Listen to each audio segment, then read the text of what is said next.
ఆంధ్రప్రదేశ్లో అమరావతి రాజధాని ఒక రకంగా ఈ అమరావతి రాజధాని పనులు చాలా వేగంగానే కొనసాగుతున్నాయి. అధికారులు కూడా చాలా సీరియస్గా వ్యవహరిస్తున్నారు ఈసారి. ఎందుకంటే ఈసారి చంద్రబాబు నాయుడు గారి హయాంలో ఎట్టి పరిస్థితుల్లో అమరావతి రాజధానిని 3 ఏళ్లలోనే పూర్తి చేస్తానని చెప్తున్నారు. ఇప్పటికే 2605.3 కోట్ల అంచనాలతో పనులకు ఆమోదం కూడా లభించింది. అలాగే వినుకొండ గుంటూరులో ఎన్హెచ్ విస్తరణ కూడా వేగవంతంగా పనులు చేస్తున్నారు. జాతీయ రహదారుల సమూహారంతో అమరావతి మరింత శోభాయమానం కాబోతోంది. 16,310 కోట్ల అంచనాలతో తలపెట్టిన outer ring road, Amaravati outer ring road అలైన్మెంట్కి కూడా కేంద్రం గ్రీన్ సిగ్నల్ ఇచ్చింది. ఈ క్రమంలోనే వినుకొండ గుంటూరు హైవే విస్తరణ, నిజాంపట్నం గుంటూరు హైవే నిర్మాణ పనులు తెర మీదకి వచ్చాయి. ఇప్పటికే వినుకొండ గుంటూరు రహదారి అలైన్మెంట్కు కేంద్ర రోడ్డు రవాణా జాతీయ రహదారుల మంత్రిత్వ శాఖ ఆమోదం తెలిపింది.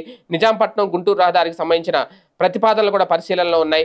అనంతపురం అమరావతి ఎక్స్ప్రెస్ హైవే నిర్మాణంలో భాగంగా వినుకొండ గుంటూరు మధ్య విస్తరించి తలపెట్టిన రహదారి పనులు కూడా ఊపందుకున్నాయి. 2605.3 కోట్ల అంచనాలతో 4 వరుసల ఈ జాతీయ రహదారిని విస్తరించబోతున్నారు. గుంటూరుకు సమీపంలో బుడంపాడు వద్ద ఈ రహదారి ఓఆర్లో కలుస్తుంది ఔటర్ రింగ్ రోడ్లో. అక్కడి నుంచి రింగ్ రోడ్డు మీదుగా అమరావతికి చేరుకోవచ్చు. 44.8 కిలోమీటర్ల బ్రౌన్ ఫీల్డ్గా మరో 40 కిలోమీటర్ల మేర గ్రీన్ ఫీల్డ్గా విస్తరించబోతున్నారు.